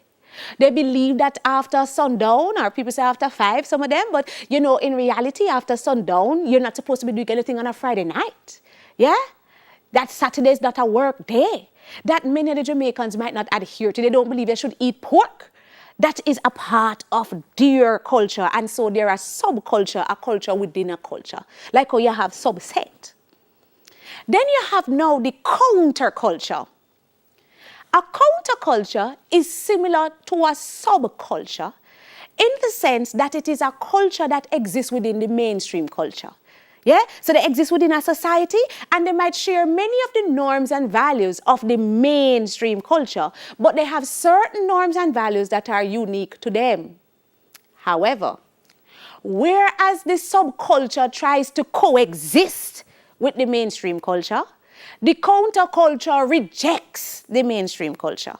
The counterculture says that my norms and values are right and uno over there, so the rest of the society, your norms and values are wrong. So radical Rastas, because you have some Jamaican Rastas who are more radical Rastas, they would be an example of a counterculture. So the Adventists would say to you, I don't eat pork, but if you want to eat pork, that's up to you. They're a subculture. The Rasta say, I don't eat pork, and you don't eat pork neither, but not pork. Yeah? That's why it's a counterculture. Good? So the counterculture said, no man, Babylon system have to go down. Because those things are overall wrong. Rasta man no mix up in a Babylon. Those sort of things are because you believe that Babylon, which is really the mainstream culture, is incorrect. Whereas the actual culture, the counterculture, sorry, Babylon culture is incorrect, but the counterculture, which is their culture, is correct. You must know the difference between a subculture and a counterculture. Notice I didn't say you must know the definition. You must know the definition as well. But there's a difference between a definition and a difference. The difference between the sub and the counterculture is that the subculture tries to coexist with the mainstream culture, whereas the counterculture goes against, rejects the mainstream culture. Then you also must know who gave you the definition of subculture, which is Farley. You know, have to remember the exact date and thing, but if you want to show off, I mean, a girl show off bad. So if you want to show off, you write all the date, because you want to show, say you study, you come in for one. You understand what I mean? Good? Excellent. Now, because we just spoke about the counterculture, another key term for culture is ethnocentrism. When you're ethnocentric, you believe that your culture is superior. And so your norms and values are right. And you judge everybody else by your cultural standards, which means them not knowing what you're doing, so them wrong. Jamaicans are very ethnocentric. We believe that our norms and values are right, and everybody else's norms and values are wrong. As a matter of fact, we say that are rubbish. That's the sort of thing. If it is not something that we do, what kind of foolishness that sort of thing. Yeah? That's how we are. If it's not music that we appreciate, turn it off. Turn it off. We'll be like, I don't listen to rap music are rubbish. Not that you don't like it, you decide, say, it is that total foolishness. To the extent that if we don't like what you're singing, we'll fling and lick you with a buckle. That is how ethnocentric we are. You are not even allowed to sing because of foolishness. Yeah? So we are ethnocentric. We believe that our norms and values are right and everybody else's own is wrong. That is why we have so much conflict as well, You cuss your bridging just because him disagree with you, Because you say the artist is a big artist. I say, what you an idiot? And what him just say? What him say? And so you have to fight because we are ethnocentric. But ethnocentrism is not always bad. Yeah? Understanding that your norms and values are good builds pride in your society. Also, it allows you to stand for something. Because if you don't stand for nothing, then you fall for anything. So if you have an understanding of what is right and wrong, you know what to stand for. Good? But ethnocentrism leads to lots of conflict, as we can see. You guys right now, you're cussing man because the man say Liverpool are idiot side. Which, by the way, is foolishness. If him say Liverpool are idiot side, you really need to probably not talk to him because him no ball. Right? A joke. But the fact of the matter is that you war about things like that. Good? Because you're ethnocentric. Now, the opposite of ethnocentric is to be culturally relative. If you're culturally relative, you're the nice kind of kumbaya people. No culture is right, no culture is wrong. We are all, just different. I am judging you based on your own standards, do what you want, do that sort of thing. So I'm a Jamaican. I'm not very culturally relative. I am very judgmental. Yeah, I'm like, no, that wrong. Him do that and him not do that. That means that I am not culturally relative. I am ethnocentric. Good? Right. Now, the last one I'm going to look at is culture shock. Culture shock. Now, culture shock is the feeling of confusion which one experiences when it is you're exposed to new or different norms and values, strange norms and values. Come again. Culture shock is the feeling of confusion, that one experiences when you are introduced or, you are exposed to different norms and values, strange norms and values. Now, culture shock is not when you go to some place new. If you go to some place new and you're awed by their norms and values, that's not culture shock. You like what you see, you're like, oh my Lord, this is where, I really want to visit and I would like to live here. That is not culture shock. Culture shock speaks to that feeling where you can't imagine that they would do that. Like, oh my God, what is that you end up while left? No, sir, you wonder what kind of people this. That is culture shock. Yeah? Many times when you get the multiple choice question, them say define culture shock. And the first answer, A, is going to say going to someplace new. And all on a tick A. When everybody read B, C, and D, you know, count the sure, sir, A. Culture shock is not going to a place that is new. Culture shock is not being exposed to norms, new norms and values either. Culture shock is the feeling of confusion that you get when the norms and values are strange, when it is something that you don't accept, you reject it, you don't believe that it is right. So I remember the first time I traveled and I went on a bus in New York, and the man was in the bus and the man just spit on the floor of the bus. Just spit on. And when me see me, like, hey, you know, me ready to talk to him, but me say nobody else now do nothing. And me say me uncomfortable for the entire bus trip because me can't understand how the man would spit in the bus. Literally, me kind of jump when me see him do it. And then after that, me I think say me need to move, but everybody else just now pay him no mind. Me I wonder how nobody now say nothing to him because me ready for talking. And me I say, yo, you know what you do? Everybody else sit down. And I could not concentrate for the entire bus ride. I am just for the entire time, me just have to see the spit. And me I say, look how it I could just come and drown the whole away. I know me I go walk, and me I go slide, and me I go drop it. And Lord God, it was the biggest thing to me. Because I'm not used to it. It is culture shock. It is what we call culture shock. Yeah? So you need to know these key terms. And we did quite a bit of them today. And I want to do a quick recap of them because you have to know the definitions and differences as it relates to the key terms. That is how you are tested in your multiple choice exams. Good? So the big topic is culture. And as I said before, culture is a part of Module 1. In your syllabus, you have 3 modules. Module 1 has culture, it has methodology, it has the perspectives, which we did the last 2 weeks. Yeah? Culture being the major topic. Good? We gave it a definition of culture. It was given to us by Ralph Linton. Good? And you must know the definition verbatim. You must know who gave it as well. The culture of a society is the way of life of its members, the collection of ideas and habits which they learn, share, and transmit from generation to generation. We also looked at the characteristics of culture. That's the major part of the lesson. The characteristics of culture, LSTADs, learned, shared, transmitted, adaptive, dynamic, symbolic. You should know also about cultural universals and structural universals. Structural universals being the problems, cultural universals being the solutions. You should know the difference between ideal culture and real culture. Ideal culture, what you say you do. Real culture, what you actually do. Yeah? Just think about how much time you bathe. That are the example.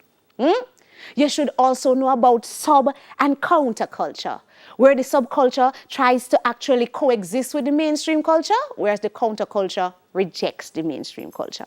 Yeah? And of course, you should know about being ethnocentric, where you believe that your norms and values are correct, your reasoning is superior, your culture is right. And the opposite of ethnocentrism is cultural relativity, where you're saying, no, sir, nobody want to right or wrong, we're just different, yeah? And then finally, we did culture shock, that feeling of confusion when you experience a culture that is brand new. Know those key terms. Good? But that is all the time that we have for Cape Sociology today. Now remember, you can watch today's lessons on onespotmedia.com and on JNN between 4 and 7 p.m. Class time resumes on Monday at 9:45 a.m. right here on TVJ. Until then, keep safe. Thank you.